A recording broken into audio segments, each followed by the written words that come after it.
Фала ви на сите кои што дојдовте. Ајде, добро. Особено во овој декември, каде што небесно има милион настани и ние најдовме да правиме дури 3 настани. Овој месец, меѓутоа, така се работите, тоа е секторот. Океј, многу ми е драго што во едицијата Вагина Дентата, која што ја започнавме минатата година, имаме сега второ издание. Браво! Се надеваме на трето, тоест веќе се припрема.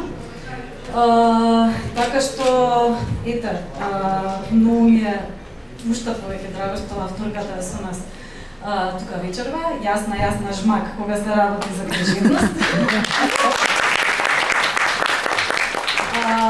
Оваа книга требаше да излезе уште минатата година, меѓутоа благодарејќи на нашето Министерство за култура, кое што не ни даде поддршка, ние не можевме да го сториме тоа и моравме да издадеме само една книга, тоа беше Франсоаз Вержес, феминистичка теорија на насилството, кој сака може да си набави тука книгата. Исто така имаме и оваа книга на промотивна цена сега. Битно ни е да ни се даде поддршка, бидејќи еве, Министерството не на поддржува, знаеме дека нема многу донатори за публикување книги, па ова ни е некој пуш малце за да можеме да издаваме и понатаму други изданија. И сега ќе речете што се зафаќаме да работиме книги кои што нели обработуваат теми за род, за сексуалност и така натаму, додека нели светот гори. Меѓутоа, ние сметаме дека тоа многу важен стейтмент, особено од позиција на некакво феминистичко действување. И сметаме дека се тоа многу важни теми и дека се дел од всушност отпорот кој го креираме наспрема ова што ни се случува, особено засилено во последните неколку години.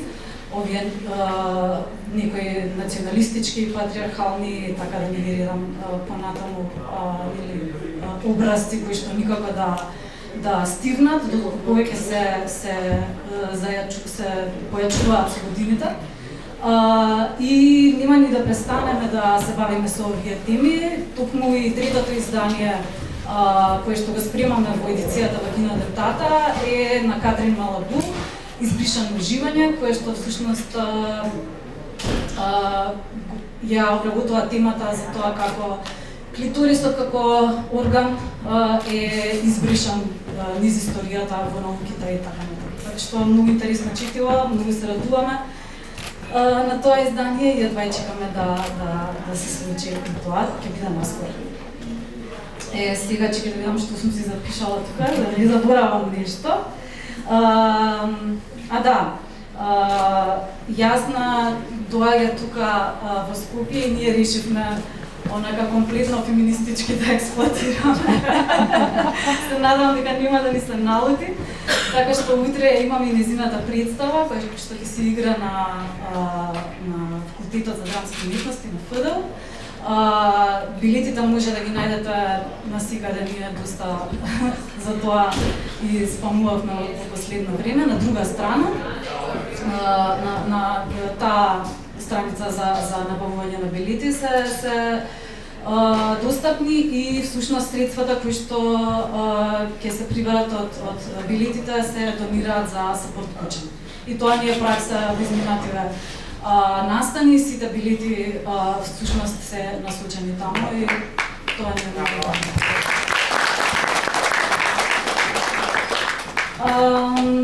Јас не знам колку си похватала се, што се пришла, све било најбоље, така да не е брини.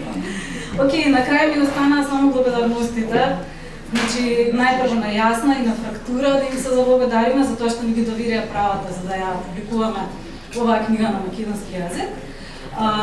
Потоа да се заблагодарам на преведувачките, Мања Величковска и Крусина Кошкаровска, кои што се вечера со нас и ќе имаме можност што да разборуваме.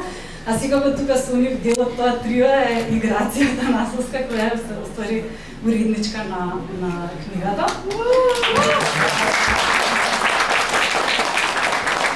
Потоа да се заблагодарам на Марија Смилевска повторно и овој дизајн на низин. Имавме супер процеси со неа, така што се надам ви се допаѓа за да имаме оваа интересна живописна корица. Им благодарам на Нетагл што ни го овозможија користењето на овој супер простор и на крај секако на тимот на ППЖ, тоест на Тити, на Бети, Андреја, не знам сега кај сте да гледам, на Цаци, на Јуле и така натаму. Многу ви фала за сето помош и за сето разбирање во целиот овој процес. И сосема на крај, Румена, фала ти на тебе. Имаше прилично жежок месец, како декември. Фала ти што си пак прифати да ја промовираш оваа книга и да го направиш разговорот со јасно. Така што од мене толку и се гледаме на трето издание.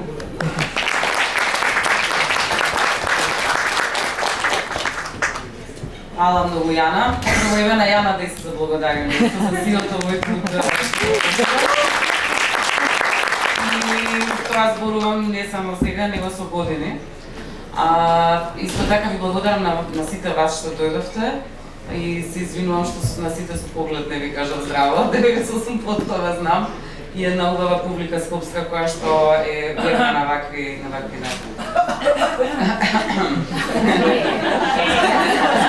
Знаел на кој ќе се научи. Како и да е. Прекрасно се чувствувам што сум тука вечера со вас. Многу сум горда што имаме ваква едиција. Честитам уште еднаш на Тит Инк за воспоставување на ваква битна едиција. И многу ми е драго дека Јасна е тука со нас вечерва. Јас малку ќе зборувам за твојата книга пред да почнам да зборувам со тебе. Да ви објаснам за што станува збор. Значи, прво да ви кажам дека Јасна е, знаете веројатно која е Јасна Шмак, меѓутоа се работи за авторка, која што е авторка и на фикција и на и на драми, исто така и на есеистички текстови, така што професорка е исто така на Хрватското ФДУ. И ќе ви и понатаму и уште една професора сега нова има. Утре можете, како што каже Јана, да го видите нејзиниот перформанс. Оваа книга е објавена пред 5 години, така што тоа малку зборувавме претходно со Јасна дека тоа нешто е сега како старо, па сега ново. Ние зборуваме повторно за нешто што е напишано пред 5 години. Тоа знае да биде многу голем предизвик кога е во прашање есеистика, затоа што работите се менуваат. И имате тука и неколку работи кај што Јасна се надоврзала на тоа што го кажала, па сега се малку работат и променет и ќе видите во самата книга. Тоа е многу голем предизвик, затоа што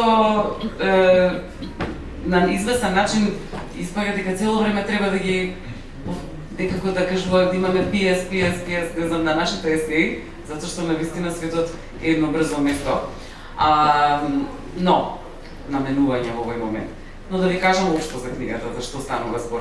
Значи, ова се есеи самите по себе како што е поднасловот за женската сексуалност.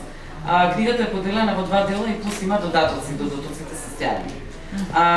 Во првиот дел имате така она што би се нарекло во, да речеме, традиционалниот свет, скокотливи теми. Тие теми на луѓето што се овде не им се веќе скокотливи, но на големиот дел од светот им се.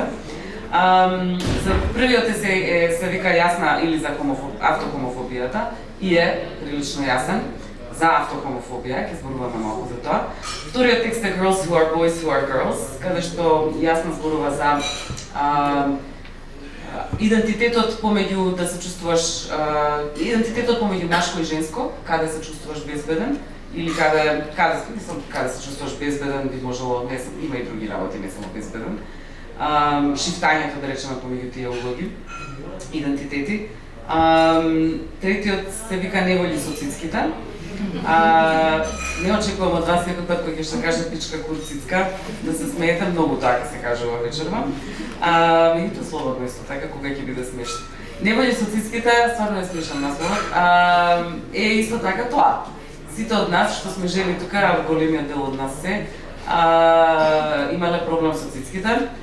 Така што јас сум многу отворена зборува за тоа. Сучка е четвртиот есеј кој што е за слабењето или за имиджот таков, на колку е битно да се слаб или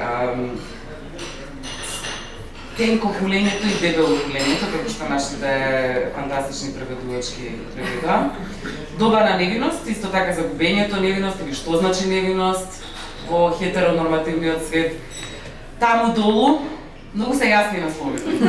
Така, за исто метафоричните изрази што се однесува до вагината и до пичката, да речем сега. Нема веќе да кажам вагина и такви работи.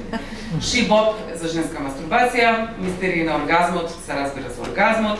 Вториот дел е интересен, има некои текстови кои што се поврзани со хрватската култура или со светската култура. Да речеме дека тие се малку помалку врзани со телото и со чувството на срамот и на стравот. И во додатоците имаме јасна како цели едни лексикони, не, посвари, додатоците се всушност. Имате цели едни лексикони во кои што има зборување за различни изрази за менструација, тоест како се избегнуваме да кажеме менструација, како се избегнуваме да кажеме таму доле, се вика тоа пичла до мув. И на крајот имате еден сјаен дел што се вика прилози. Сега тоа е, например, умешноста на Јасна. Јасна е многу јасна во решувањето. Тоа е, не знам дали си затоа Јасна Жмак, сватив дека тоа е твоето авторско име. Меѓутоа, навистина тоа за мене тоа што е многу битно во оваа книга е колку е таа пристапна и читка и питка и вистините е искрена. Многу лесно се разбира и многу лесно можеш да се идентификуваш со тоа што се случува внатре. Заради тоа каков е стилот на Јасна. Исклучително интелигентен, бистар, но и приемчив, а од друга страна полна со референции. Не се тие референции ставени таму за вие да се чувствувате инфериорно, туку за да научите нешто од нив. Не е јазикот натре тежок во тие референции или било како, за да се почувствувате дека и можеби нешто не знам. Не, туку кога ги читате есеите на Јасна, ќе речете нешто можам да научам. Од прилика има многу голем едукативен потенцијал, се гледа дека си професорка. Добра професорка. Друго, има во секој есеј таа ќе ви каже како изгледаат есеите. Ќе си почне со нешто лично. Ќе ве завлече во есејот бидејќи ќе каже нешто страшно лично. И после тоа ќе ви го објасни тоа на еден теоретски начин кој што е многу приемчив. И така вие имате и цела литература која што можете да прочитате на известна тема. Така што ова е на некаков начин и како прирачник може да ви биде. Ако сакате за било што од овие теми некаде да најдете, позади исто така во оваа книга има прекрасна библиографија. Во секој есеј можете да најдете книги кои што се користени од страна Јасна. И на крај има нешто генијално, за мене што е стварно многу се возбудив, а тоа е дека нашите преведувачки имаат направено лексикон на помалку познати имиња и поими, да речеме речник. Превеле еден куп зборови, родови, така натаму од родова и квир терминологија, која што на еден многу креативен начин на кој што му е потребен на македонскиот јазик и ќе зборуваме повеќе за тоа. Преводот е извонреден на оваа книга. Така што тоа е мојот вовед за книгата. Се надам се јасно вие дека ако не сте ја купиле, се дека ќе ја купите, ќе уживате во неа, навистина е прекрасна збирка есеи. Сега нема веќе да зборувам на македонски, за Јасно да ме разбере. Надам се да си разумела нешто во што сум рекла. Супер. Затоа што си о томе писала. Океј, добродошла, многу нам е драго да си овде. Хвала, ја би се исто захвалила целој екипи, теби, Титу, цурама кои су радила на книзи и си имала аман кои ќе сад стварно почупуно. Така да, хвала. Еве, јас можам за почеток да ви го прочитам, да ви го освестам од прилика каков е стилот на Јасна, па тука ќе почнам со прашање. Оние работи. Знаеме кои се тие, така. Да молчам за сексуалноста долго време за мене представуваше нормална состојба. Молчав зашто мислев дека треба нешто, дека така треба, зашто така ме научиле, зашто и другите молчаат. Молчав пред самата себе и пред другите со години. Поточно, после 30 години молк, оваа книга е мојата коначна присметка со тоа време, кој што беше премногу за мене, и во години, и во тишина. А за сето тоа време имав пријатели и пријателки. Уште од градинка па се до факултет бев обкружена со секакви луѓе, и пријатели, и роднини, и наставници, и соседи. Тука беа мајка ми, татко ми и брат ми, пријателите од улица и пријателките од клуба, симпатиите од одделение, песниците од атлетика, од драмска секција, од извидници, од одбојка. Подоцна имав од колеги и колешки од факултет, цимерки. Ги наоѓав по работилници за пишување, бруцошки забави, журки, патување, излети. Сакам да кажам, имав со кого да разговарам. И секако разговарав често и за разни работи, но не за оние работи. Кога бев мала, зборував за училиштето и за времето, за игрите и за сладките, за фудбалот и за небото, за се што децата на таа возраст разговараат. Но не за оние работи. А подоцна, во средно училиште и на факултет, зборував за серии за патувања, за морето и за шопинг, за трачеви и за музика, за теорија и за театар, за дрога и за филмови, за сите други глупости за кои зборуваат постадолесцентите, но не за оние работи. Тврдоглаво молчав за оние работи и никогаш не зборував за нив со никого. Иако звучи како невина синтагма, оние работи е всушност совршен пример за тоа како нашата култура ја третира сексуалност. И кога велам наша, не мислам само во национална рамка, не мислам на хрватската култура, туку на поширокиот балканско-европски комплекс од кој сме дел. Оние работи е само една од бројните метафори за сексуалноста со кој изобилува нашиот јазик. Јасно, очито ти е јазик јако битен. Реци ми, колико си свесно јасна у твоим текстовима и како е бити тако директна у тексту? Да, па, ајде почнеќу с тим да ми е јазик јако битан у свему што пишем и што радим на други местима. Обожавам заpravo размишлјат о језику и париците им, јако ми е драго да е книга на другом језику. Колко сам свjesno јасна, не знам, дуго ми е требало, ја мислим, да пронаđem неки свој стил. Добро, при ове книге писала сам збирку Прича моја ти, gdje je nastala Jasna, kao jedna igra koju sam onda zadržala i dalje. Mislim da se to možda veže na ovu šutnju isto, jer mi je, ne znam, kad imamo mogućnost da budemo nekako jasni, da komuniciramo i da budemo otvoreni, onda rađe biram to nego da tu neku...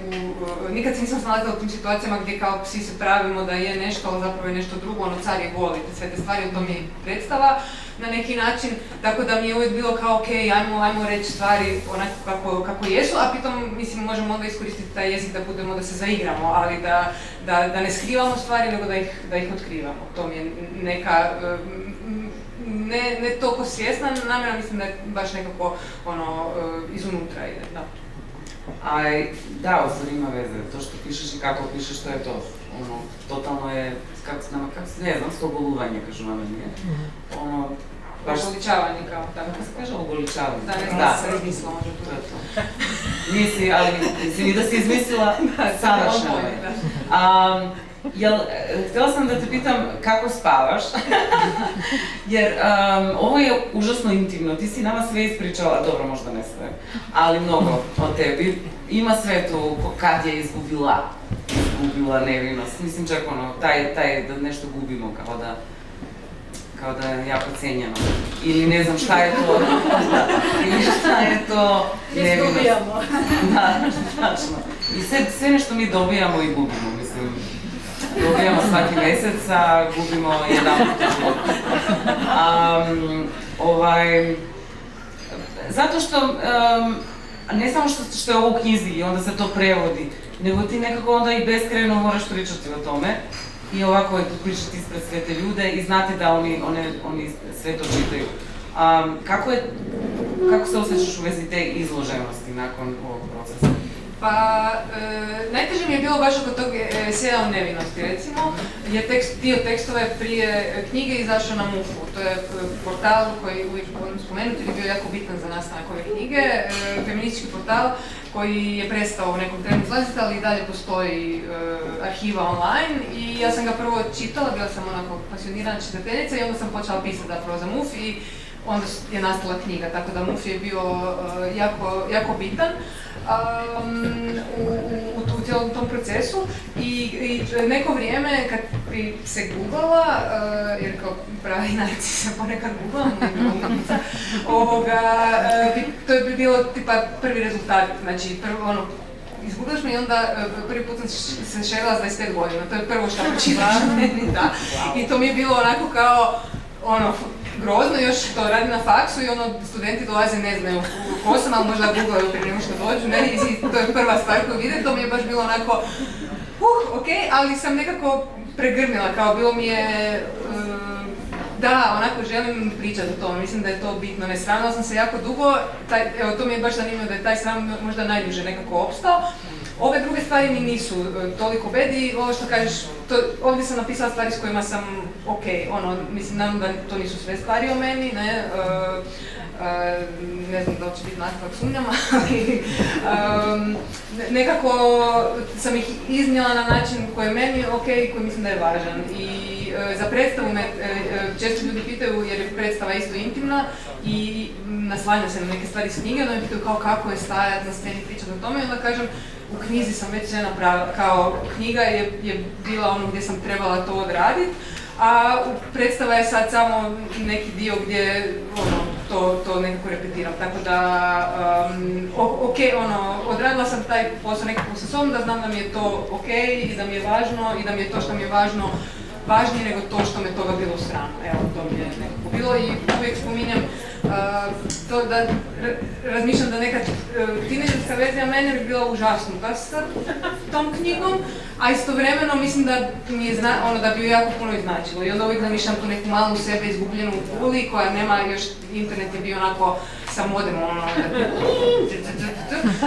znači jednu pjesmu skidaš 3 mjeseca i kao nema tog dotica koji danas mladi imaju, kako bi mi tad značilo da ovako nešto postoji.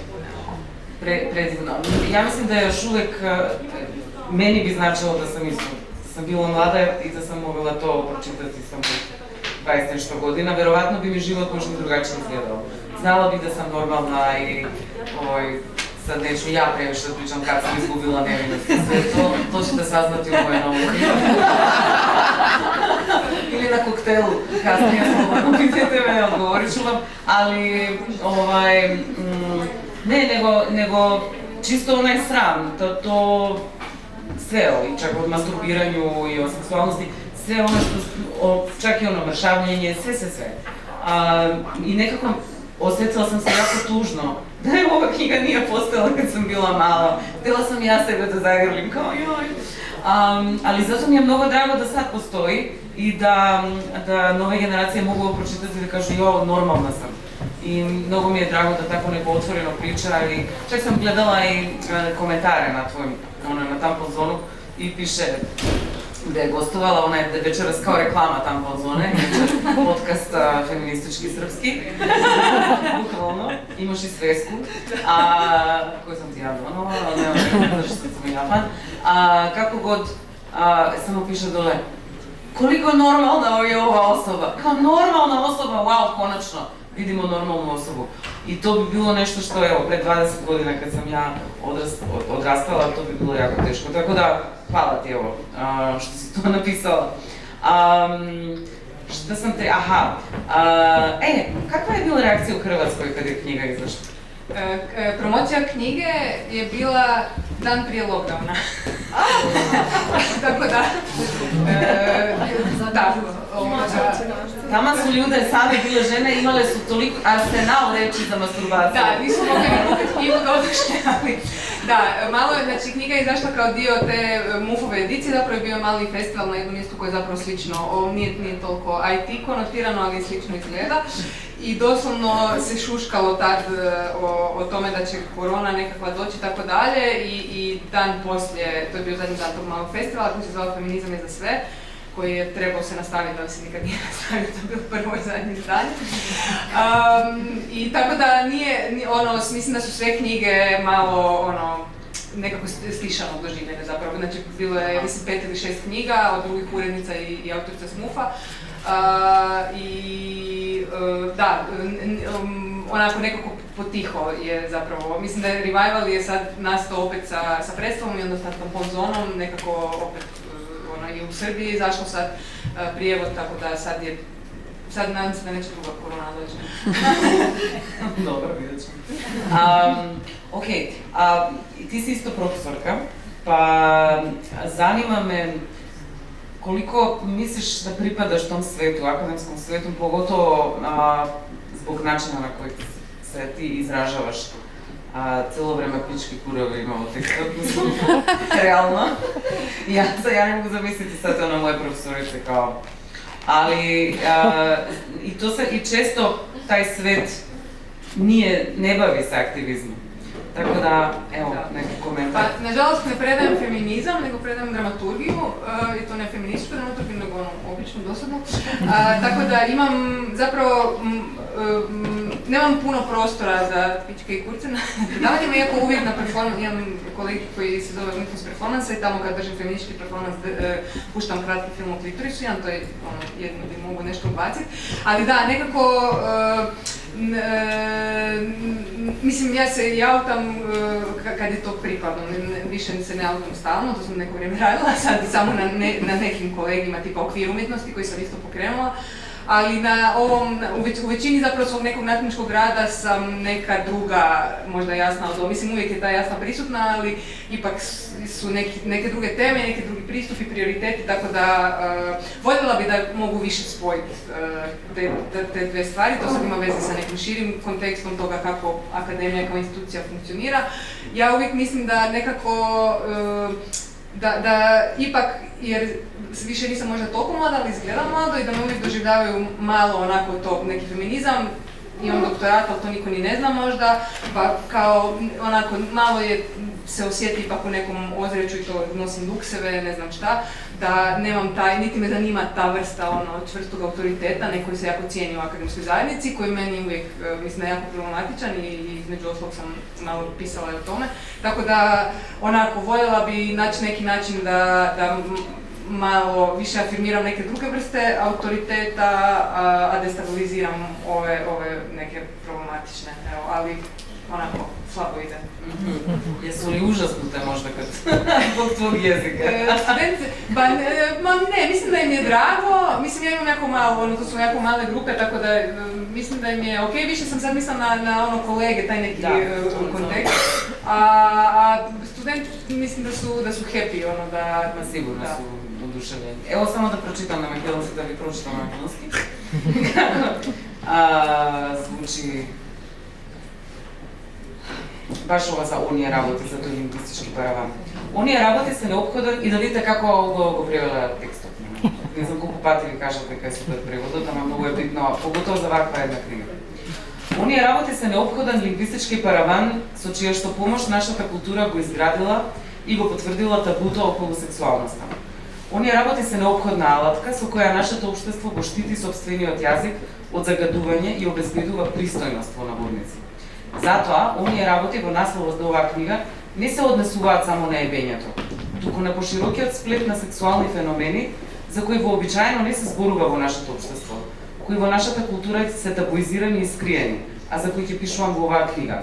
Оние работи се и менструацијата, и цицките, и мастурбацијата, и оргазмот, и девственоста, и дебелината, и хомосексуалноста, и родовите пречекорување. Имам сад едно питање о првом есеју, о аутохомофобiji. Ево, што кажеш, не ćeš разумети што си рекла, али едно може да сечам. И јас често сакам така безобразно да се пошегувам. Пошегувам не зашто се шериш, него да се шалиш. На сметка на плакарките, неаутираните теткици, педеришта, фемки, лесбачи и бучарајки, зашто и самата пречесто... Супер! Нели? Браво, женски! И браво тебе што си го напишала вака, мислам, многу е битно да се употребува вистинскиот јазик. Зашто и самата пречесто заборавам на собствената автохомофобија и на тоа колку сила и време ми беа потребни за да ја препознам, да ја признам, да ја надминам и колку време ми требаше да ја прифатам и да ја победам. И уште нешто, кажуваш дека, усвари не, коментар на ова.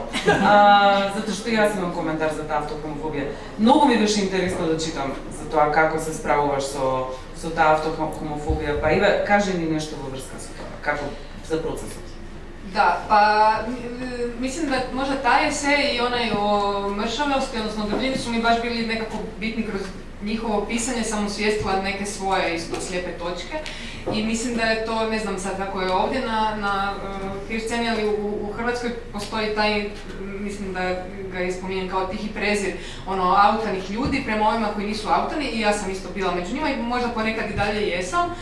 Zaboravljajući na ovo što se sad pročitala, na to da je to fakat proces i da i mislim da sam sad još dalje zbog terapijskog rada možda najviše na tom nekom spektru, ako sam prije bila kao svi se moramo se autat, uzreci ako se ne autaš, kako se ne možeš autat, taj neki jako ne znam, agresivni stav. Sad sam otišla na to traje i to fakat traje i neko ima više kapaciteta i više mogućnosti i neko ima manje kapaciteta i neko se možda nikad neće autati. Ne mogu vjerovati da sad ovo izgovaram jer mi je to nekad prije bilo onako nezamislivo. Istovremeno mislim da je važno to, mislim da je važno i osobno i društveno, ali bolje razumijem te sve okolnosti koje dovode do toga da ljudi odlučuju da to ne naprave. Pogotovo, jako mi zanima generacijska priča, koja mislim da se često zaboravlja, ne starije generacije koje se odrastaju u potpuno drugim okolnostima i potpuno onako u drugom svijetu naprosto, koliko je to drukčije za neke ljude koji su stariji i onda da ne govorimo sad o isto decentraliziranosti, odnosno na život u manjim sredinama i tako dalje. Tako da mi je taj esej bio bitan zapravo da sa sobom osvijestim upravo taj neki put. Misliš дека, evo, ja sam nedavno poznala jednog čovjeka i baš sam se kao, pazi, iz moje razine, što nikad nisam morala se autam jer sam hetero. Ono šta je, čudila sam se zašto je čovjek iz centralne Evrope koji ima, ne iz zapadne Evrope koji ima toliko mnogo para, isto, znači ima baš pristojan život, pristojan i više od toga, zašto bi se ne autirao? A očito da je to moguće, nije samo kod nas, da si iz male sredine. Mislim, pretpostavljam da može to, ne pretpostavljam, nego sigurno je to isto i na zapadu, jednostavno, to nije lak proces. Pa da, i mislim da ima jako puno faktora, mislim kod drugi neki aspekti našeg bivanja u svijetu koji možda racionalno nam budu potpuno jasni kao nekad gledaš nekog drugog izvana svoje perspektive kao what's the problem. Ali kad si unutra, kad je to neko življeno iskustvo, ne znamo koji su to slojevi nekog identiteta koji ovise o tome da možda on trenutno je to jedina moguća opcija, tako da da, mislim da je jako kompleksno pitanje, mislim da je važno da se priča o tome sigurno i da nekako to bude u javnom prostoru, ali i taj pritisak mi je jako zanimljiv koji queer ljudi ima, ne pogotovo to, možda mlađi koji su dio neke queer zajednice,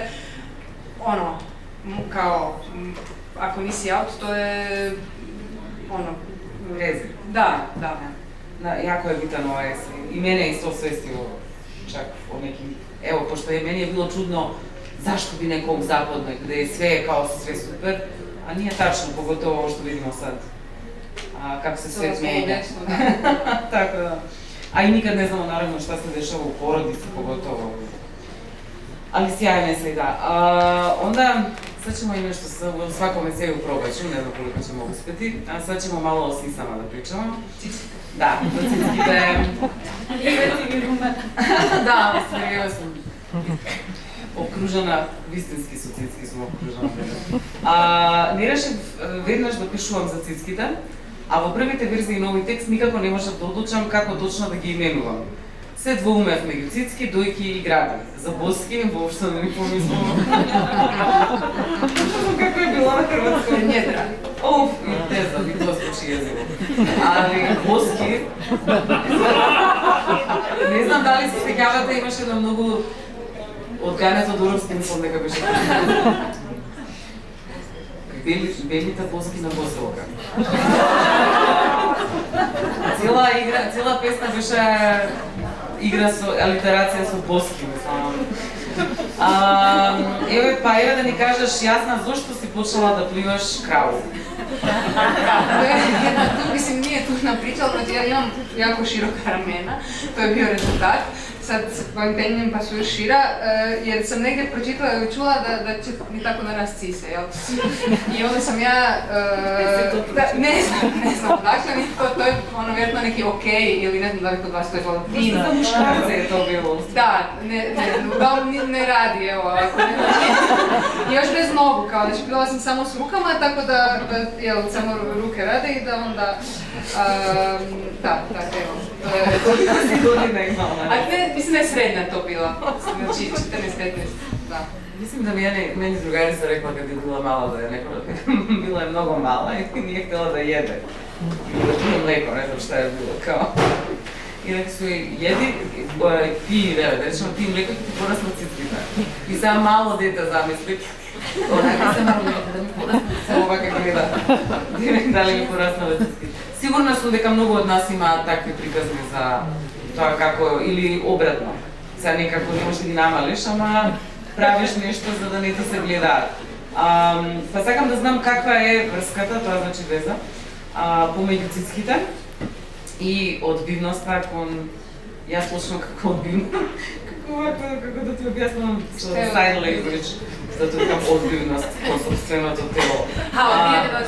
Кога ти некој се не свиđe, кога имаш отпор према властитом тело. Da, pa te cickite su jedan dobar primjer kako funkcionira patrijarhat, ne, toga da su uvijek ili premali ili prevelike i to je, zanimljivo je, dobro, to je sad isto cijela druga priča, ne kroz povijest, gledati isto koji to može voditi debljinu, šta su reference povijesno i to da uvijek živimo u sadašnjem trenutku i mislimo da je taj ideal ženske ljepote bio uvijek takav, a esej na koji se tu pozivam od Nore Ephron koja govori o tome kako je bila ljubomorna na žene sa velikim grudima i nikad ne mogu razumjeti kao žene sa velikim grudima našu patnju nas koje nemamo grudi, onda postoji cijela druga priča o tome kako je teško nositi te grudi, sad sam ja da je postala pristojna.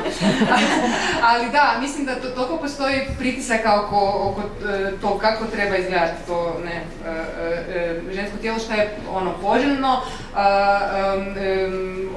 Mislim da je recimo tema dlaka kojom se nisam bavila, ali je isto možda slična.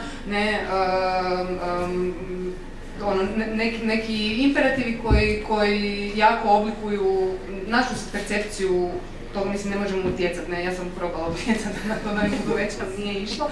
Mislim, ok, postoje ove neke suvremene metode koje nećemo sad promovirati, ali da, to ko pijemo oko to neko mlijeko, koje onda utječe na to da nam postane odbojno to što vidimo u Veli, mislim da je to baš grozno, da već ko male, mislim, ja imam fotku sebe, nisu mi počele sisala sam se sramila šta nisu jer su curama vada izraz da već počele, onda sad tako nekako se sakrivam. Onako, baš poražavajuće, i to od tih malih nogu počinje zapravo taj zatrovani odnos prema vlastitom tijelu koji bi trebao biti neki izvor užitka i sreće i kao ponosa, da, onda treba poći tineđerstvo, 20. pa 30. pa kasno, barem meni, da počneš to taj odnos malo razmontiravati i pronalaziti opet kontakt zapravo sa tim tijelom kako god da je, ali super. Da, ja se sjećam da je moje iskustvo bilo da je, ne znam da li i vama, verovatno meni je prvo jedna krenula da raste, obično nije da su iskoordinirane i imala sam 9 godina, mislim, to je strašno da jedno dete ne zna šta se dešava i to je strašno boli. Kad ti niko ne priča, pazi, nama se svima to dešava, niko ne priča da možda će ti za to dogoditi, a meni, pošto je krenulo to rano da mi se dešava, to je bilo tragedija, istina. Znači, svako ima svo neko, mislim, ja imam definitivno negativno iskustvo s tim, onda imaš ti negativno iskustvo, uglavnom imamo negativno iskustvo i onda da, to imamo, baš sam to jasno objasnila koji je rezultat tog, čak i mržnje prema vlastitom telu. Slična tema je i slična tema imаме последниот есеј кој што се вика Сучка на македонски, а инаку е Мршавица, И tu kažeš da kilogramите se isključivo ženski жанр. Pa ili, možeš li komentar okolo ova, da su kilograme ženski жанр? Da, pa to je nešto što isto možda nisam imala toliko osvješteno dok nisam počela pisati taj esej.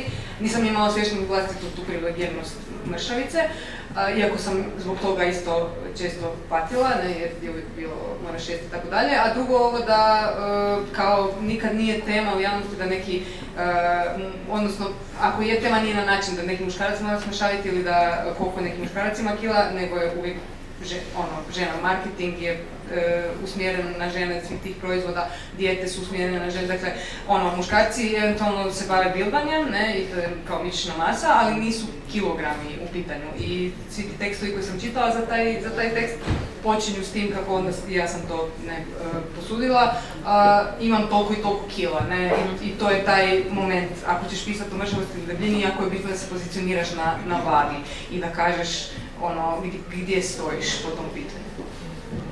Pa pričaš mnogo oko kako kapitalizam jeste vezan i kako je to sad, rekla si da je mršavljenje danas vezano sa ličnim menadžmentom. Se vrzuje za lični menadžment, jedan od najsnažnijih mehanizmi vo normalizacija na kapitalizma. Što je to ličan menadžment? Pa taj moramo biti optimizirani savršeno, ne? Znači moramo to koliko smo mršavi je pokazati toga koliko smo uspješni, kao i unos kalorija, brojanje unos koraka, odnosno broj koraka i tako dalje, dakle sve ide u tom nekom smjeru optimizacije, ne, tijela koje mora biti po tim nekim brojevima koje onda prestaje zapravo biti prirodno i živo, ne. Ovo je pred Ozempik. Napisala si ovaj esej pre toga. I imaš li možda neki novi odnos prema mršavljenju nakon što se pojavio ovaj, ne znam što da kažem? Nemam, prijateljica me pitala, komentirala da je ljuta jer je doktor neće dati Ozempik, ali nema dijabetes, tako da nema indikaciju da ga pije. Meni je kod tog eseja bitno taj dio zapravo vlastite privilegije koje nisam imala osviješteno, to želim spomenuti jer stvarno kad sam ga počela pisati sam krenula iz te perspektive koliko je meni jadnički dok sam bila mala, je stalno bilo kako si mršava, kako si rahitična, pa ti niš ne jedeš, pa hoćete vjetar, pa ne znam šta.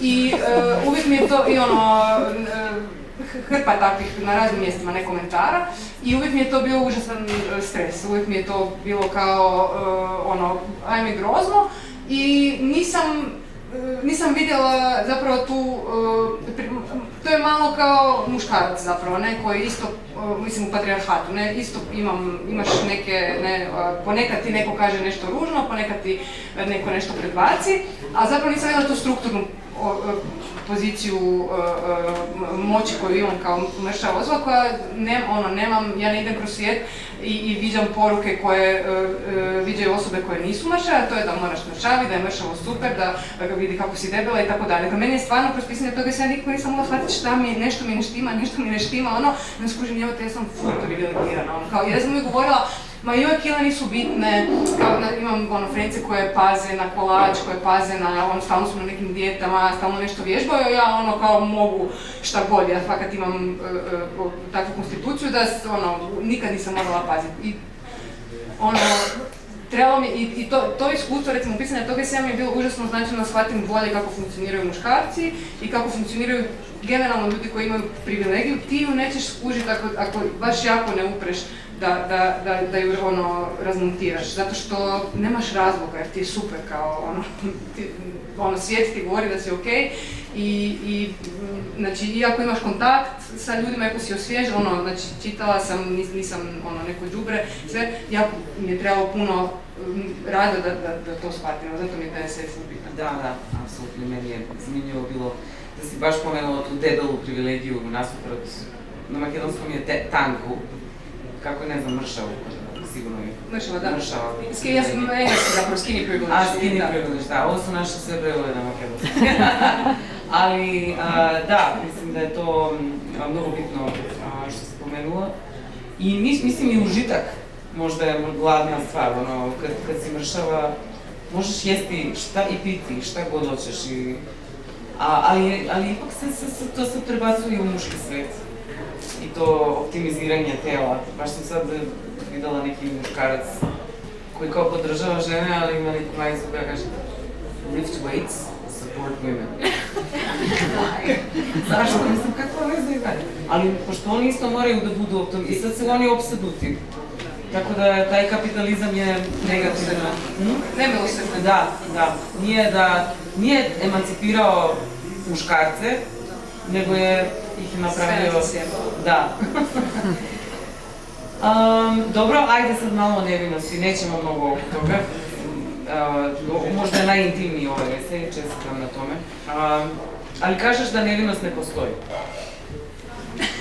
Pa kažem da je društveni konstrukt zapravo, znači da ta koncepcija koju, a mislim i svi ju imamo i dalje i ja razmišljam u tom, na taj način, ali ono što mislim reći s time je da dajem te primjere koji su, pogotovo recimo u peer zajednici, koji malo destabiliziraju tu ideju nevinosti, jer ja volim reći obično i to i pišem, dakle ja sam iz te neke mainstream perspektive i dalje nevina, kao, znači nisam imala penetrativni seks s muškarcem, šta ćemo, znači jesam ja djevica. Tako da, dakle, postoji mislim, to je jako vezano za način na koji razmišljamo o seksu, koji je uvijek to, na engleskom je P i V skraćenica, penis in vagina, ne, kad kažeš seks, to zamislim, mislim čak evo jako lezba, za to zamislim. Ok, ne zamislim baš to, ali samo za potrebe ovog izlaganja, ali većina nas će to zamislim. Jer je to ono što vidimo, nedominantno i ok, sad se isto mijenja, sad ima puno šarenija nekako reprezentacije seksualnosti, ali ne, te slike, krv na plahti koju isto spominjam, dakle to su sve te ti neki toposi gubljenja nevinosti, a onda to, ako ćemo malo pričati, ok, šta je sa oralnim seksom, šta je sa analnim seksom, šta je sa penetracijom sa nekim drugim objektima, onda ova malo tamnija strana šta je sa nekonsenzualnim seksom, dakle da li to brojimo kao, dakle, onako, jako puno nekih podvrsta seksa koje malo destabiliziraju tu glavnu ideju toga šta znači izgubiti nevinost. Tako da mislim da je važno u ovom radu recimo kao seksualna terapeutkinja isto jako važno to mijenjanje načina koji poimamo šta je seks, što je vezano na mijenjanje načina toga kako poimamo šta je zapravo, zato što ljudi misle ako nema penetracije nismo se kao i onda samo to, nema ni predik, nego idemo samo na to i onda imaju problema zato što kao možda treba neke druge stvari prvo napraviti pa onda doći eventualno do toga. Meni je mnogo lakše sad, čini mi se da sam iskusnija nego što sam bila prema što sam pročitala tvoju knjigu. Ne, ali kao šta se broji, uvijek to. Mislim, čak imaju možda, ne znam, to neko brojanje. Na engleskom postoji nešto, what's your number? Ne, ima first base, second base i to. To da, to ima, a ne, ali what's your number, ne postoji nešto tako? Body count. Body count. Kao, sve to, da. Gluposti. Ne znam što da kažem, stvarno bez veze. Ali tu isto Amerikanci imaju neku opsednutost. Zato što, mislim, ja sam bila u Americi u 4. godini srednje škole, u srednjoj školi. I onda svi su tvrdili da su nevini. I ja sam kao dobro, i onda sam shvatila da su oni masovno imaju oralni seks. I da imaju analni seks. To se ne broji. To se ne broji, zato što to hrišćansko nije, ne mogu, oni ne smiju da koriste kondom.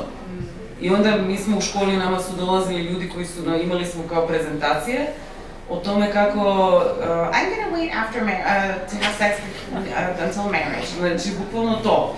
Ja sedim, onako čudim se, imala sam 17 godina, pitam prijateljicu, zašto vam ne govore da koristite kondome? Pošto puno je bilo takvih tinejdžerskih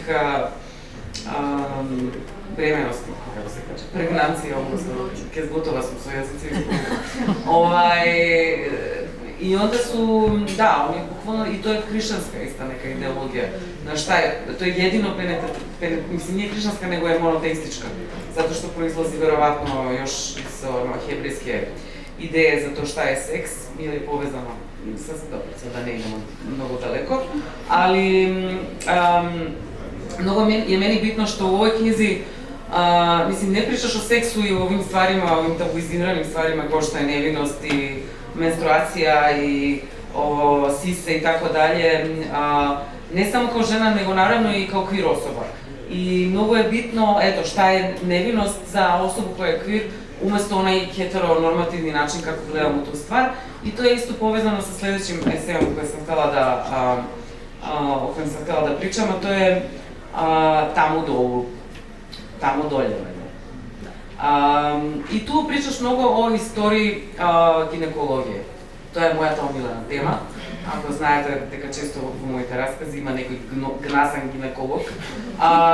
Тоа е затоа што сум имала можност да бидам и сексуално злоставувана, и пипкана, и малтретирана од гнасни гинеколози.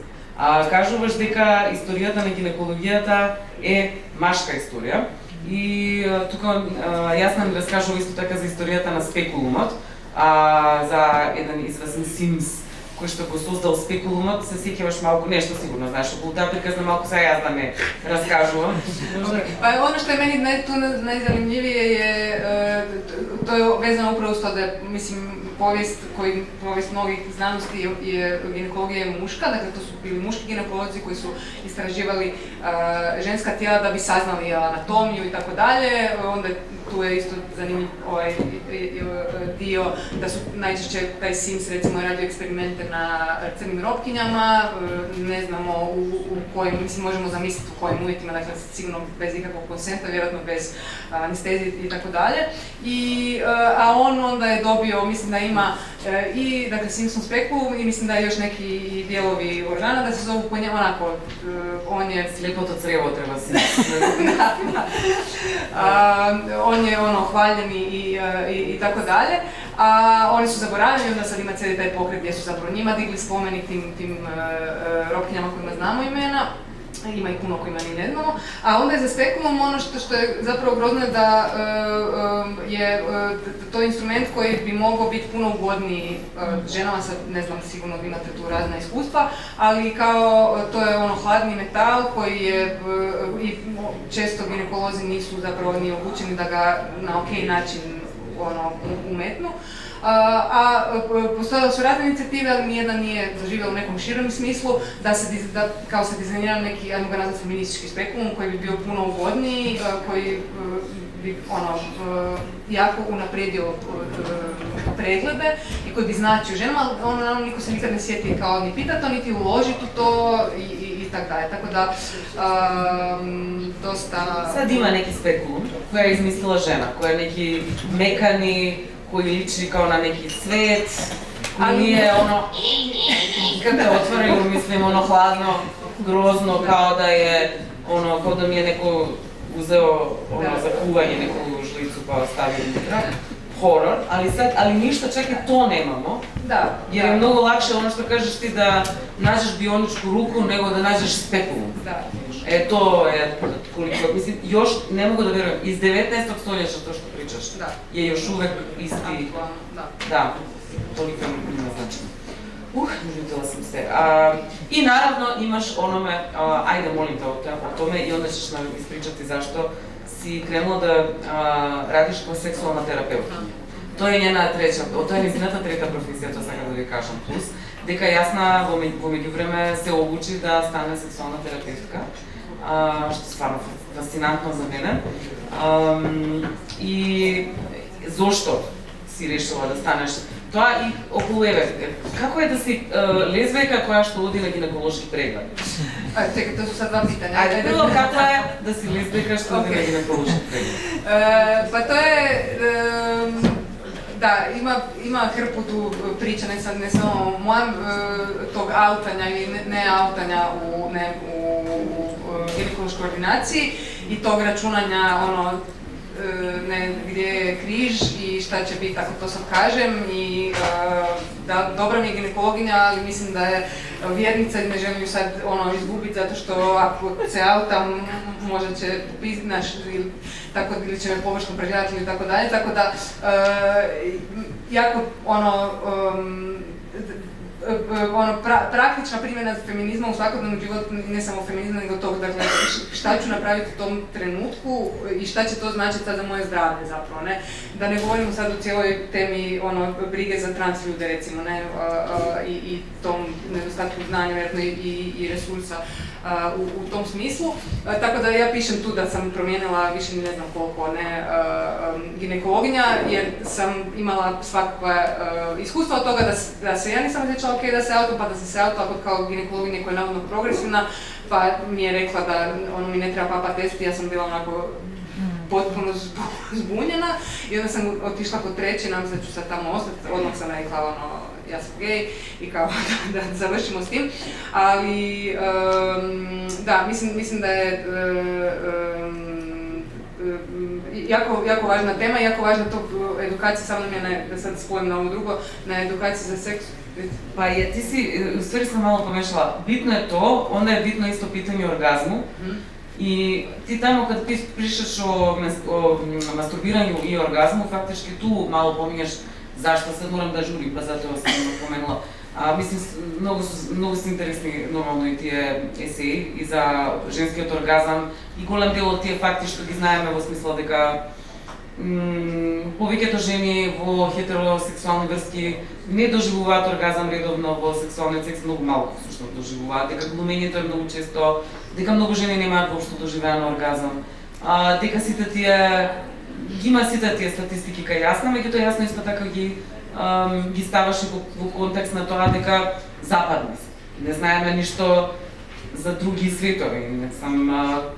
Друго жените многу често и лажат во такви ситуации. Мушкарци лажу и жени, мушкарци повеќавају и жени смањаат. Број, рецимо, сексуалних искуства и такви стави. Да. Така што и тоа е еден од интересните си за тоа што е оргазам, како исто така го доживуваме, дека секој оргазам, што мислам како се дефинира тој оргазам, брзам сега извини малку. Ама сите тие прашања, исто така и женската мастурбација, те довела некако до тоа да размислуваш да станеш сексуална терапевтка. Тоа е. Океј, да. Хтела сам рече да се само на едукација за сексуална терапевтија била една заpravo само гинекологиња, што мислам да е јако важно, да мислам да е тај dakle, edukacija ginekologa bi bila užasno važna tema, da li tu ima neki ginekolog, ginekologinja, nema šteta, poslućem knjigu. Da, zato što mislim da je to mjesto gdje onako, i to povijest klitorisa i to nevažnost klitorisa u ženskoj anatomiji, onako, to su stvarno problematična mjesta. I ta, Dobro, hvala. A не ли по-добро со неа исто? Тоа е таа третата книга, нели? За клиторисот што ќе објавувате, дека тоа е огромен орган и избришано уживање, да. Тоа е така што тука, мислам, јасно спомнува многу од тие факти во тоа си. Да, прije nego što sam postala seksualna terapeutka sam upisala edukaciju za ovu normalnu terapiju jednu nazad, jer sam bila nekako umorna od umjetnosti zapravo, to mi je bio glavni, mislim kad sam upisala edukaciju nisam mislila da ću se time baviti, nego sam više išla onako nakon doktorata, pogotovo mi je bilo kao želim nešto praktično, pipljivo i tako. Tu je onda i cijela ta priča mog zujanja u uhu koje me jako promijenilo i otvorilo mi prostor za neki drugi doticaj sa sobom. I onda kako sam napisala knjigu, počela sam raditi radionice o ženskoj seksualnosti, onda mi je bilo kao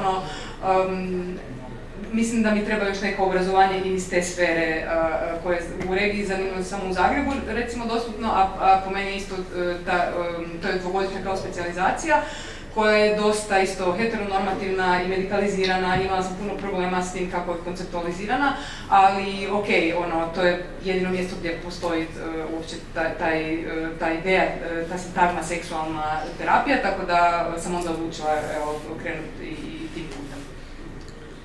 Кои се најчестите проблеми? Па, ја немам још доволно искуства да говорим из својих искуства, оно што е, могу речи, некog образовање, да е у партнерским односима, рецимо, е то разлика у разини сексуалне желе, и то без обзира на queer, straight и тако дале, увек една особа жели мало више, друга особа жели мало мање, и onda се, ono што е, рецимо, мени било јако важно, увек се некако гледа особа која жели мање као да е она jedini problem, ne, a zapravo se uvijek u seksualnoj terapiji to gleda kao partnerski problem, dakle kao, ok, mi smo tu zajedno i ja želim više, ti želiš manje, ali nisam ja bolja zato što ja želim više seksa.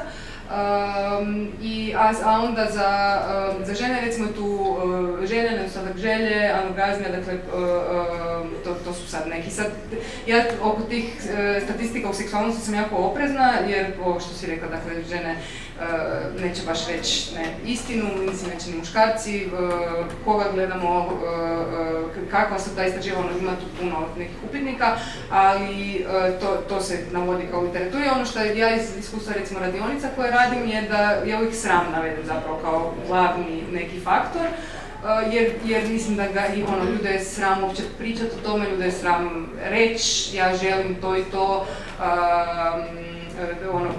Imala sam više iskustva sa klijentima da ovako, ko mačka oko vruće kaše, što se kaže, dok ne kažu zašto su zapravo, znači došli su, ali onda još dok kažu pa i onda kažu i kao prežive i to je onako velik dio, neki se ne vrate, imamo 3 susreta i skuže da im samo trebalo da im neko kaže sve okej. Okej, i kao gotovo, tako da. Fascinantno, mogla bih satima da pričam o ovome. I jedno samo ovo, pošto mene ovo zanimanje ovo pitanje. Pričaš o ženskoj masturbaciji, naravno strašno tabuizirana stvar. Esej se zove She Bop, koji je... Cyndi Lauper, to je pjesma njena koja je kao metafora za masturbaciju. I na makedonski devojke da go prevele kao Sija Miksa.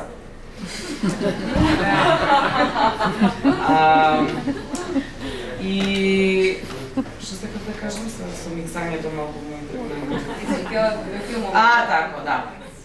Mnogo zanimljivo, unutra ti pišeš o tome kako se i sad da razmislite, сите размислете за ова, пошто ако да отидеш, има многу која тебе те гледа. Сакаш да гледаш филмови, сигурно ќе ти текне и тебе многу вакви сцени. Како е представено машкото мастурбирање наспрема женското мастурбирање?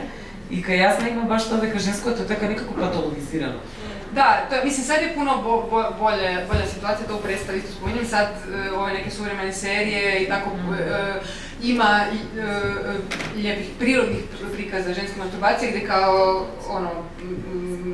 nema tog nastavka, ali ako idemo u onaj stari Hollywood koji nekima od nas koji smo iz 80-ih, koji ti filmovi su ti feels like home, a tako super romantični, gdje je to neki moment, to je luda žena, koja je svoju seksualnost tako iskazuje, ali nešto nije u redu s njom, tako da to ili je nevidljivo, znači ili se neće dogoditi, ili ako se prikazuje onda je to demonizirano i ona je neka ili weirdo ili nastrana ili psycho, ubojica ili što već. Da, никогаш не е прикажано така нешто со задоволство, убаво, него сетете се на Mulholland Drive, например. Таа сцена секогаш и тогаш ме вознемируваше, зошто плаче и мастурбира, ќе се убива и ќе мастурбира во исто време, не можам да разберам, а машкото мастурбирање, вајда сме навикнати на него, ти секој да околу нас, од мали од грнушки излазе на грнда и мастурбирање по автобусима и све. И кога тоа е нормално да видиш на телевизија, баш пробала сам да гледам неку серија пред неки дан, и ова исто, али патолошки е мастурбирал главни лик, пошто е био серијски убојца, али на своју мајку, Mr. Mercedes сам пробала да гледам, и onda sam pomislila, како мрзим кога гледам мушкарци како мастурбирају, onda sam pomislila, па јесте, затоа што константно мастурбирају свуда околу нас, и наравно ми се не допада да то гледам, опасно ми е. Али не е тако приказано као они заедно, па се реши судрега што се дешава па као. Така да ето, ајде да ту завршимо со тиме.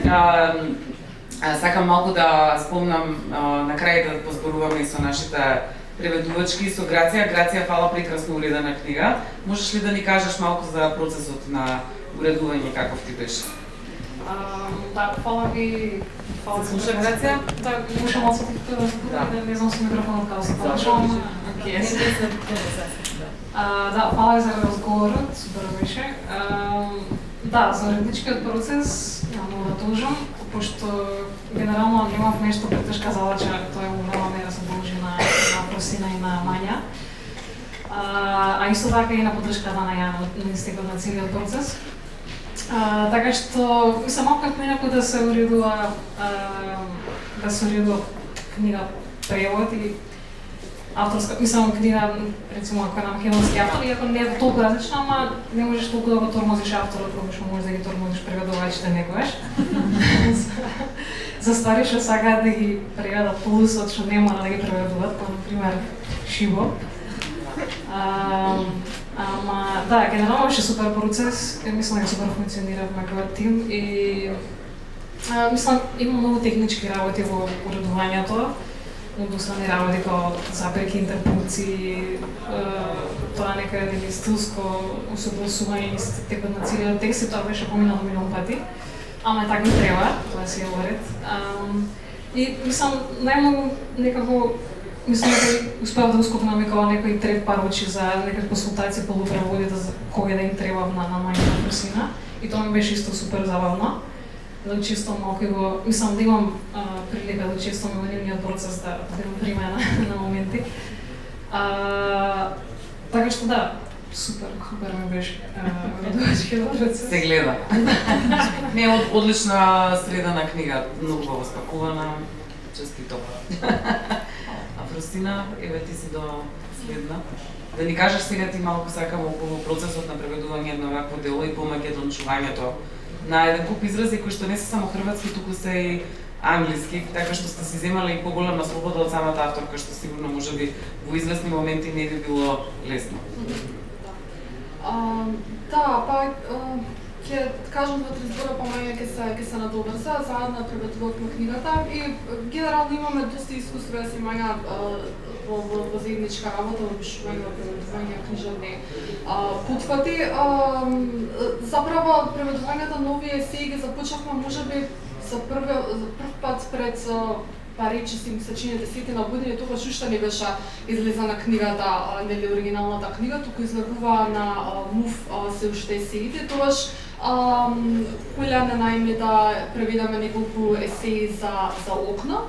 И затоа ни беше многу интересно кога Јана излезе со идејата за преведување на целосната книга, за да се навратиме, да продолжиме со останатите текстови, да го коригираме она што тогаш не сме имале доволно искуство или знаење соодветно да го преведеме, така што малку уште се старите верзии. Така ќе останат. Мислам, беше големо уживање, беше доста забавно преведувањето и беше предизвик. Не само затоа што мислам нели секој книжевен текст, книжевен превод е предизвик и носи одговорност, меѓутоа ова ни натежна малку дополнителна одговорност затоа што сфативме дека голем број од називите и описите на многу специфични искуства и феномени, женски и квир, за кои што се говори во книгата, дека за нив има празнини во македонскиот јазик, дека за дел од нив нема соодветни именувања и сега ние во суштина можевме да го заобиколиме тој процес и пак ќе беше читлива книгата и ќе беше функционална. Меѓутоа го земавме тоа како предизвик затоа што свативме дека е потребно и затоа што сакавме да се надоврзаме свесно на некоја преведувачка традиција, наши претходници, наши современици, на меѓу другото избора образување, значи тука во книгата се користиме некои термини, да речеме на Огнан Чемирски, термин на Румене исто така, кои што создадоа термини кои што влегоа во популарниот говор и се користат. Така што пробавме да дел да ги користиме, дел да ги модифицираме и дел да ги користиме тие принципи кои што се веќе воспоставени. И точно има некои да речеме, има неколку категории на зборови, едни од нив се интернационализмите. Точно има доста англицизми кои што јас ги користев во оригиналниот текст, кои што исто така се користат во жаргонскиот во секојдневниот говори кај нас. Меѓутоа дел од нив, дел ги оставивме, меѓутоа дел од нив преценивме дека треба да ги преведеме и да дадеме опции за нивен превод. Просто, ако ништо друго, за да постојат тие опции, ево ова не беше прилика некако да ги понудиме.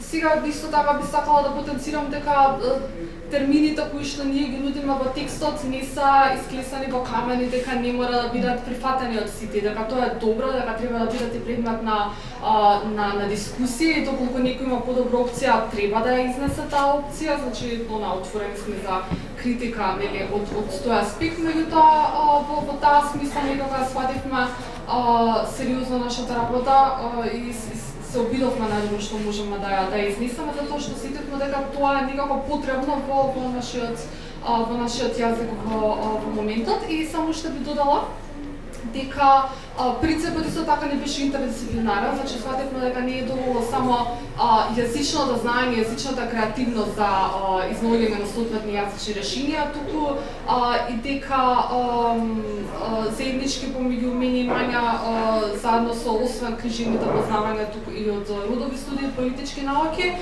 и искуственото знаење од конкретните личности заедници кои што се засегнати од темите кои што ги разгледува книгата, така е важно сите тие знаења исто така да ги ставиме во позадината на текстот кој што го преведуваме. И во таа смисла со овие принципи, особено на етичност и на автентичност, се надоврзуваме на принципите кои што јас ги поставила во текстот, во низниот оригинален текст, и се обидуваме и со тоа локализирање да дадеме на самиот текст една дополнителна димензија во македонскиот превод. Тоа беше некако привилегија за нас. Како сладко ми да, Фрост многу кажа, ке се будам да најдам нешто што не кажа. Да. Не кажи нешто што да кажа. Само една поправка, уствари, на крајот на книгата има лексикон и тој лексикон всушност е креиран од Јасна, кој што таа го менува во секој издание, односно го дополнува и ги менува самите дефиниции на одредени поими кои што исто така си го менуваат своето значење низ годините. Значи во хрватското издание имало тие зборови си имале една дефиниција, сега се сменати и подобрени со друга нова дефиниција, така што и овој лексикон е прилагоден за македонското издание и мислам дека тоа тоа не е ваш, уствари него е нејзин, а вие го имате преведено. Да, затоа што он е стварно Па тоа не малце е ваш. Исто така што ги ставиле на И затоа сакам да прашам секам, зашто не сте ги ставиле тие, не знам, еден куп други зборови што сте ги измислиле во овој секој, што имена да ги зашто не ги ставиле? Не, ама активно се размислува за креирање на такви речници, например на еден автор Мината Данилова се зборуваше за тоа како е потребен лесбијски речник, кој што можеби ќе се вика лесбариум, имена тоа се симпатично ми звучи. За мажите диксикон. Не ќе ме занесува. Не мора. Тоа е јазик. Мене ми е битно некако да потенцирам исто така дека ја и Фросина не работевме во изолација, ниту пак, мислам, во времето во кое што преведувавме, изминативе 10 години, ама и генерално и сега поинтензивно оваа година не работевме во никаква изолација, односно гледавме она што го кажа таа последно, дека сакавме тој јазик да е жив јазик и тука и благодарам многу на Вики лекторката која што ги толерира секогаш нашите практики да тоа што се зборува во пракса го зачуваме во јазикот, дури и покрај тоа што нели не е во речниците така, можеби не е правописно, не е прифатено како такво. Така што тука мене ми беше многу битно да фактот дека ние исто така спроведовме минатата година и прашалник, кој што доби многу одговори. Мислам дека доби над како? Да, ова изминатава година, него доби некој над 40 одговори, мислам, така што луѓето многу ентузијастично одговара, внесувајќи поими за мастурбација и менструација и термини за како се именуваат пичката или како одредени сексуални односи, така што благодарам на сите. Беа прекреативни, секако тука спаѓа и, мислам, мора да се спомне дека дел од тие термини ние ги собиравме по различни речници за сленг, за дијалект, при првите преводи кои што се случија на окно, така што тие термини се сега и надоградени со овие одговори од луѓето од заедницата. И не беше лесно, значи јас одев и прашував луѓе по журки, како го викаат ова себета. Значи, буквално одев и прашував луѓе за тоа како ги именуваат термините или како се зборува за одредени поими. Така, например, имаме некои зборови како преводот на сизоринг, кој што е ножичарење, затоа што не потсетуваше на заедничарење. Ама ако сега тоа нема тука во книгата, ама ако се дупнале одебење, онда е ножичосување, затоа што се као потсеќа на докречосување. Така што има, да, тоа Дека го кажеш. али многу им се свиѓа на лесбијките. Да. Така што треба да се имаат предвид некои термини кои што исто така заедницата ги користи активно и кои што се во употреба.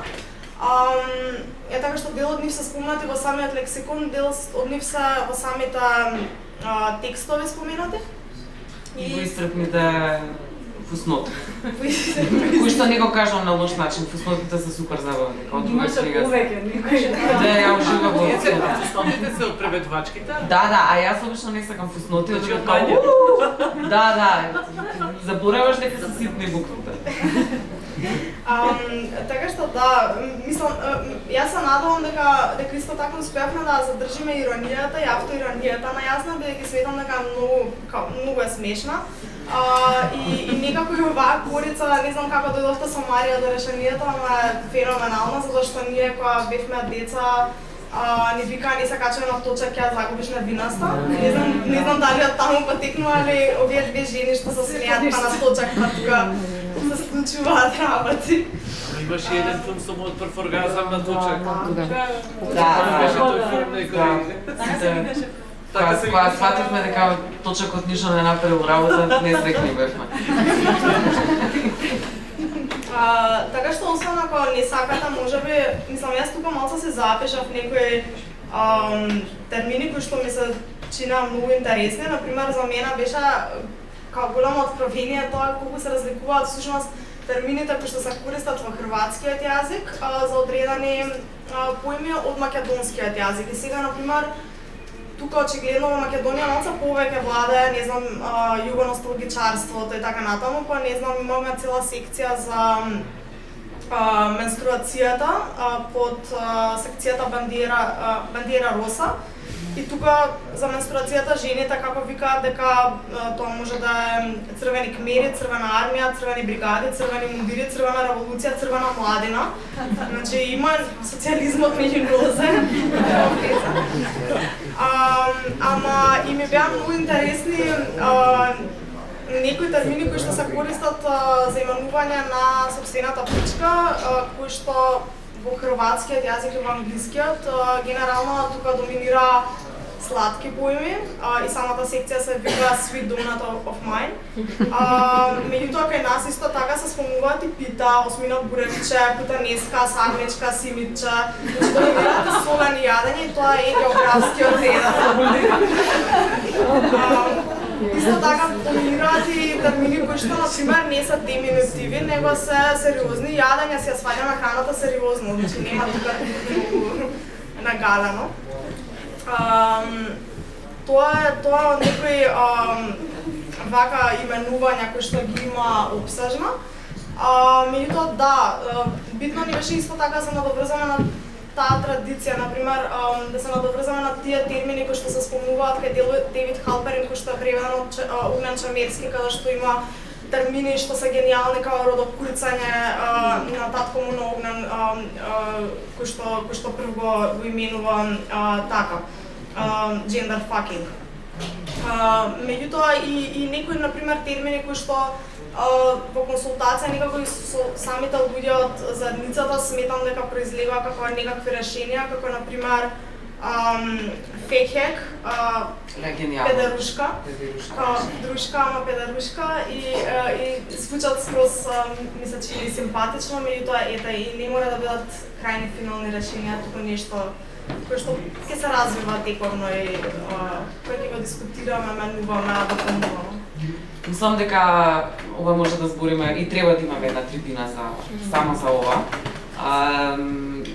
И многу ми е драго дека се гледа кај вас е на темелност во преведувањето и се гледа исто така дека сте го нормално дека сте почнале од Халперин и тој гениален превод на Чемирски во издание на Темплум и во уредништво на Славчо Димитров.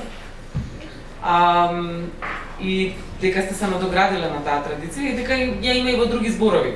Например, наместо интернализација се користите повнатрешнување. Не е само дека имате еден куп термини за многу е смешно што се измислиле. Мислам, прво интересно што собрала јасна, а после они нас гора на тоа има еден куп ново, као друга книга е исто. Заради тоа, така што многу стварно еден голем аплауз за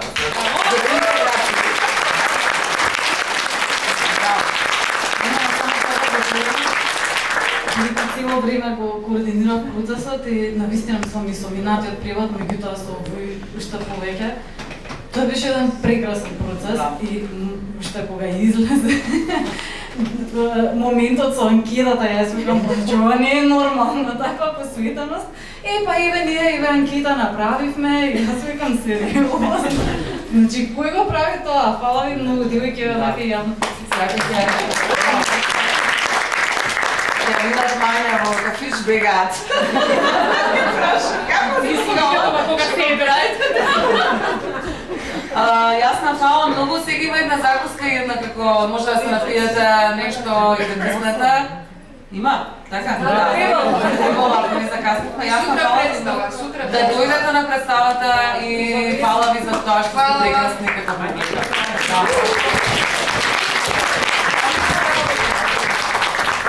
Доколку некој сака, јасно се согласи дека ќе може да ви ја подпиша книгата. Да се